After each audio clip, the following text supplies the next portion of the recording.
At least 38 people, including 12 children, were injured as Russian missiles hit Ukraine's Kharkiv.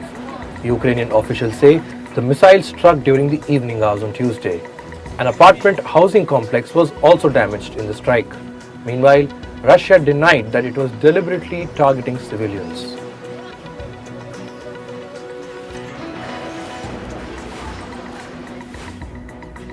Ukrainian President Volodymyr Zelensky said Russia was planning to attack the Zaporizhia nuclear plant. Zelensky said Russia had planted what looked like explosives on the roofs of buildings at the site. He added, and I quote, "The only danger to the nuclear reactor is Russia." Meanwhile, Russia has accused Ukraine of plotting to attack the Zaporizhia nuclear plant. The European Union confirmed it would not lift sanctions on Kosovo. They added that sanctions will only be eased if Kosovo de-escalates tensions in the country's north. In May, Kosovo placed ethnic Albanian mayors in the northern regions, which are dominated by ethnic Serbs. This led to 2 incidents of violence. NATO had to deploy troops to quell the unrest. After this, the EU imposed political and economic sanctions on Kosovo. UK's Prime Minister Rishi Sunak said rising inflation did not mean his government's policies were wrong. Sunak said his administration was using the right toolkit to ease inflation. Currently, the UK's inflation is higher than most major economies. After Rishi Sunak took office in October last year, Britain's inflation has dropped from 11% to 8.6%.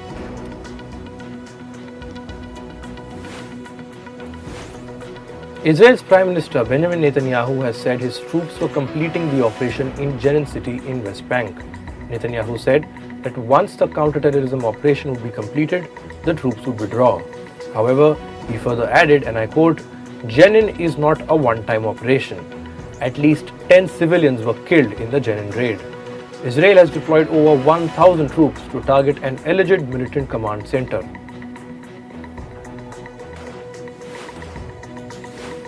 Meanwhile, Israel's military used fighter jets to strike an alleged weapons facility in Gaza. Israel claimed it successfully destroyed a militant facility as part of a preemptive operation. After the air raid, rockets were fired from Gaza towards Israel. Israeli officials say all rockets were intercepted.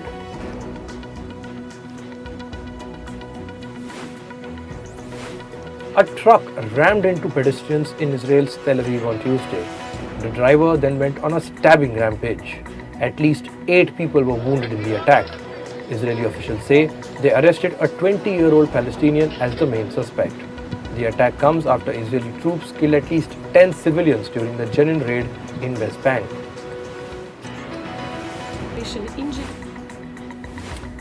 Iran was granted full membership to the Shanghai Cooperation Organization on Tuesday. This was after India hosted the virtual SCO summit chaired by Prime Minister Narendra Modi. Iran is now the 9th full member of the SCO alliance. Iran had applied to the membership almost 15 years ago.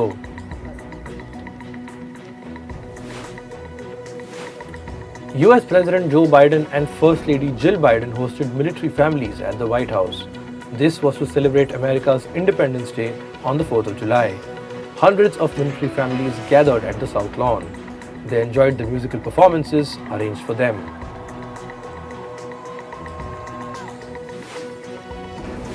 Meanwhile, President Biden called for gun control on the Independence Day holiday. Biden said, and I quote, "Banning assault weapons will make a big difference." This is after the US witnessed 3 mass shootings ahead of the 4th of July celebrations. At least 10 people were killed in mass shootings in Texas, Baltimore, and Philadelphia. There have been over 340 mass shootings in the US this year.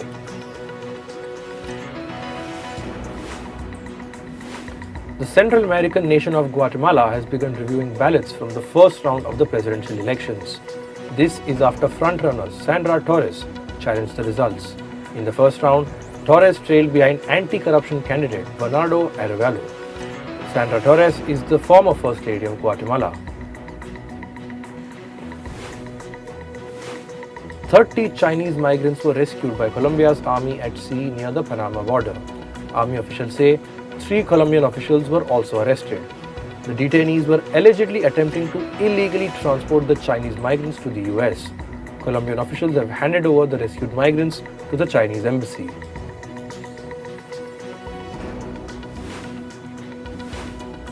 Mexican Navy seized over 2,400 kilograms of cocaine during an anti-drug operation off the southern coast. The narcotics were recovered from 3 speedboats. Navy officials say operators of the boat fled by the time Navy vessels caught up with the boats. South Korea has said it will issue a formal response to Japan's plan of releasing water from the Fukushima nuclear plant. South Korean officials added that they respected the report by the UN's nuclear watchdog, the IAEA, to greenlight Japan's water release. On Tuesday, the IAEA handed a report to Japan's Prime Minister Fumio Kishida. The report revealed that Japan's release of treated waters from the Fukushima plant will not impact people and the environment. In climate, Russian emergency services are battling wildfires in the far eastern regions. Forest fires erupted in Russia's areas of Siberia due to intense heat. Officials estimate the flames have scorched over almost 60,000 hectares of land. Authorities have declared an emergency in Siberia.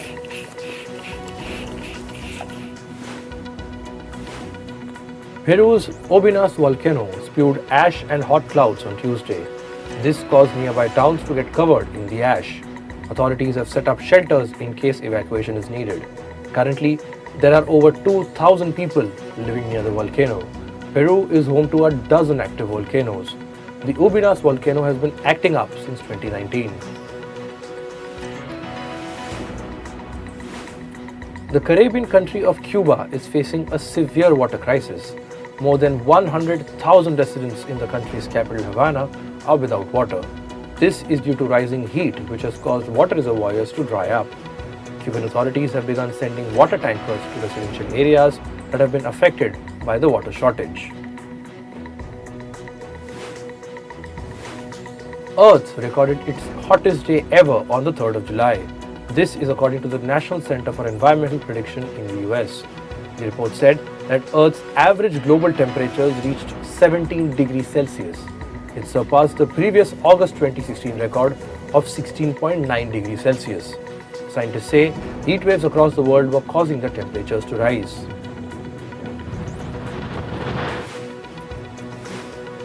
Meanwhile, scientists say that the El Niño weather pattern will bring more hot weather next year.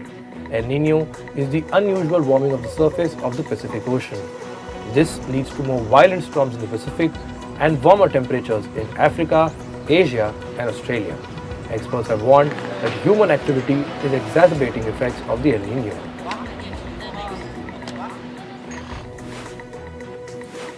The UK government is planning to drop its flagship climate pledge worth over $14.7 billion. The climate budget was created to provide developing countries with financial support to create low-carbon producing infrastructure.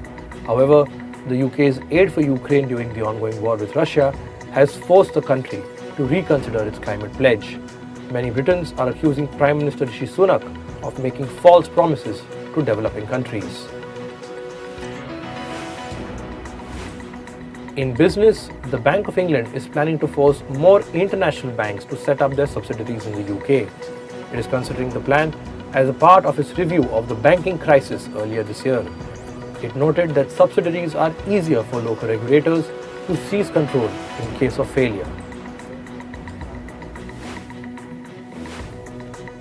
Britain's Financial Services Minister Andrew Griffith has warned against the usage of central bank digital currencies. He said that the country should be cautious about issuing CBDCs because of privacy issues. This is after UK's Finance Ministry and the Bank of England launched a public consultation on the issuance of digital currency.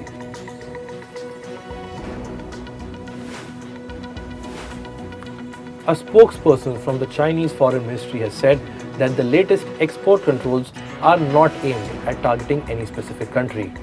These comments come after China said that it would control the export of some products. These products are required for making semiconductors.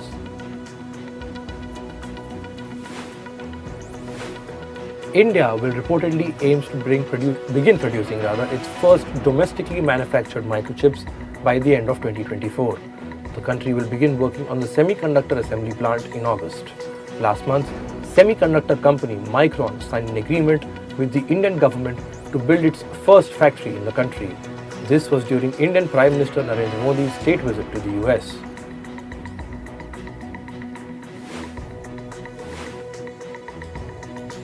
An Indian court has ordered mobile phone manufacturer Oppo to deposit 23% of its Indian sales. This follows allegations by Nokia. It accused the Chinese smartphone maker of using its patented technology without consent. The court said that the deposit will serve as a form of royalty for the alleged infringement. Brazil's President Lula da Silva and his Argentine counterpart Alberto Fernandez have met at the Mercosur summit in Argentina. They have stressed on the urgency for the Latin American countries to take on a new international trade role. Reports say the Mercosur has been holding negotiation rounds for the trade deals with Canada, South Korea, and Singapore for years. Twitter's new CEO, Linda Yaccarino, defended the company's stance on rate limit. In her tweet, she said that such moves are important to keep strengthening the platform. This was her first public comment on the temporary reading limit set by Elon Musk. Earlier this month, Musk said that users will be able to read only a specific number of posts per day. He added that the move aimed at discouraging increasing levels of data scrapping on the platform. Sweden's data privacy watchdog has urged local companies to stop using Google Analytics. The Swedish Authority for Privacy Protection has fined two such firms over $1 million cumulatively. It has accused them of transferring personal data to the US via the software program. This is in violation of the European Union's data protection regulation. A new study has revealed that smartwatches with accelerometers can identify Parkinson's disease. They can do so much before the condition is clinically diagnosed. According to researchers, commonly used smartwatches could be used to detect early signs of the disease. Parkinson's is a disorder of the central nervous system that affects movement, often causing tremors.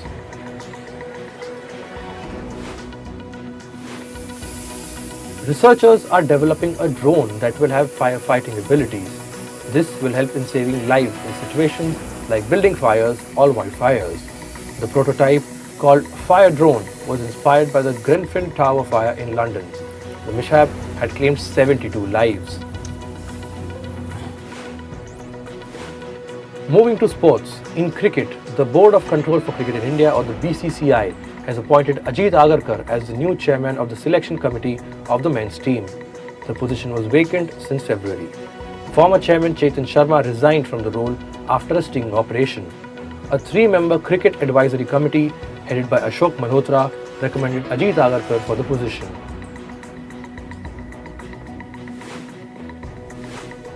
In the Cricket World Cup qualifiers, Scotland beat Zimbabwe to keep their World Cup hopes alive. The Scottish side won by 31 runs in Harare on Tuesday. With this win, Scotland will now be facing the Netherlands on Thursday for the ultimate decider. Sri Lanka has already qualified for the 50-over Cricket World Cup, and Thursday's decider will announce the second entrant. In football, India won the South Asian Football Federation, or the SAFF finals. India beat Kuwait in a dramatic penalty shootout to clinch their 9th SAFF title. Both the teams tied at 1-1 after regulation time. A total of 10 yellow cards were given during the match, with 7 of them going to Kuwait. The match then went into penalties. India defeated Kuwait 5-4 in a thriller. This is India's second trophy after clinching the Intercontinental Cup last month. English footballer Mason Mount has completed the medical tests ahead of his transfer from Chelsea. Mount is moving to Manchester United for a $76 million deal. The 24-year-old took to Instagram to confirm his transfer. He also thanked his fans for their unwavering support via social media. Mount was associated with Chelsea from the age of 6 through their academy. UEFA has removed Spanish club Osasuna from the Europa Conference League. This is because former Osasuna officials were implicated in fixing matches a decade ago. The officials, who are no longer with the club, were involved in fixing matches between 2012 and 2014. The club has decided to appeal the ruling to the Court of Arbitration for Sport, or the CAS. The CAS is an international body to settle disputes related to sports through arbitration. Fernando Diniz has been appointed as the Brazilian national side's new interim coach. The position has been vacant since the resignation of Tite after Brazil's early exit in FIFA World Cup last year. Brazil has assigned Diniz as it pursues to appoint Real Madrid manager Carlo Ancelotti for 2024 Copa America. In women's football, Arsenal has confirmed the signing of England star Alicia Russo. The 24-year-old will make a move from Manchester United. Russo has been signed for Arsenal on a free transfer. She joined United in 2020, made 59 appearances and scored 26 goals.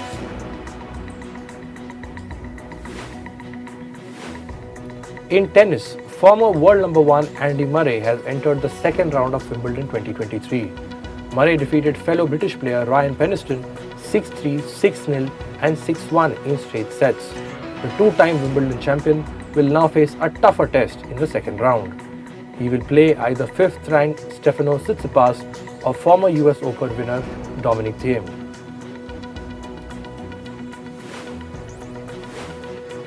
World number 2 Aryna Sabalenka defeated Hungary's Pana Udvardi at the Wimbledon. The Belarusian player entered the second round with a 6-3, 6-1 win. Sabalenka has won 36 of her 43 matches in this year.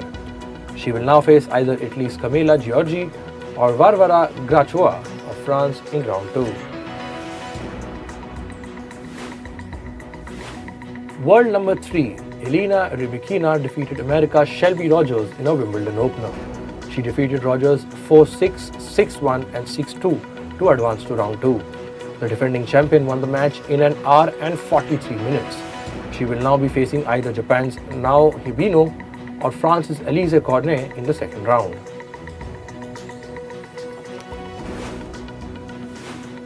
Now let's shift focus to the world of entertainment. Singer-songwriter Taylor Swift is gearing up for her Eras tour. According to data from Polestar, the estimated earnings from her tour is set to cross $1 billion mark. Swift has already made more than $300 million from the first 22 dates of her tour. The singer is reportedly making more than $13 million each night. On average, about 54,000 fans, also known as Swifties, are attending Eras tour concerts. Singer Adele has commented on the latest trend of concert goers throwing objects towards artists in the middle of the performance. She asked, "Have you noticed how people are forgetting etiquette?" Adele issued a stern warning to concert goers against throwing things on stage during one of her shows, saying, "I will kill you."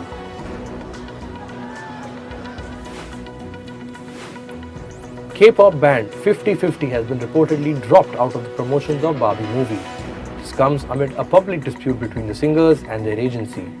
50/50 was set to shoot a music video for soundtrack Barbie Dreams, which was set for a July 7 release. American singer and songwriter Meghan Trainor has welcomed her second child. Trainor shared the news of the birth of her son with husband Daryl Sabara on Instagram. The 29-year-old singer is famous for her songs including All About That Bass and Lips Are Moving. Game of Thrones actors Kit Harington and his wife Rose Leslie have welcomed their second child. The two actors met during the filming of the show in 2012 and got married in 2018. Harington revealed that he and Leslie were expecting their second child during The Tonight Show with Jimmy Fallon in February. Kit Harington played Jon Snow, while Rose Leslie played Ygritte in Game of Thrones. Feud between the famous Kardashian sisters seems to be worsening. A source told a news publication that Kourtney Kardashian does not need her family to make money. The source added that the oldest Kardashian sister feels proud of her brand C and is enjoying doing her own thing. Kourtney Kardashian recently got married to drummer Travis Barker and is pregnant.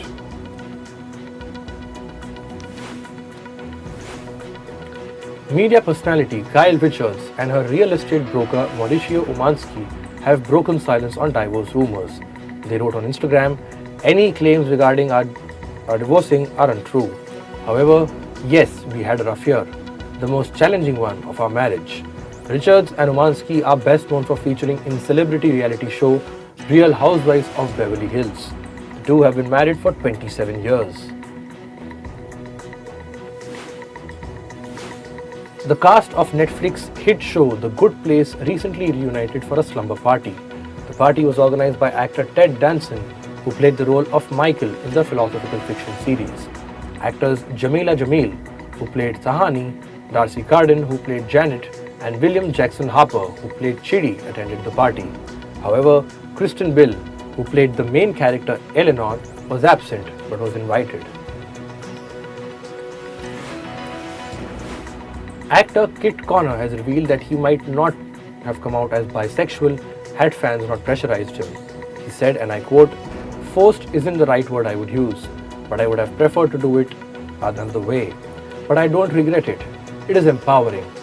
Connor was accused of queer baiting by playing a bisexual character on drama show Heartstopper. The actor also attended pride events during his time off.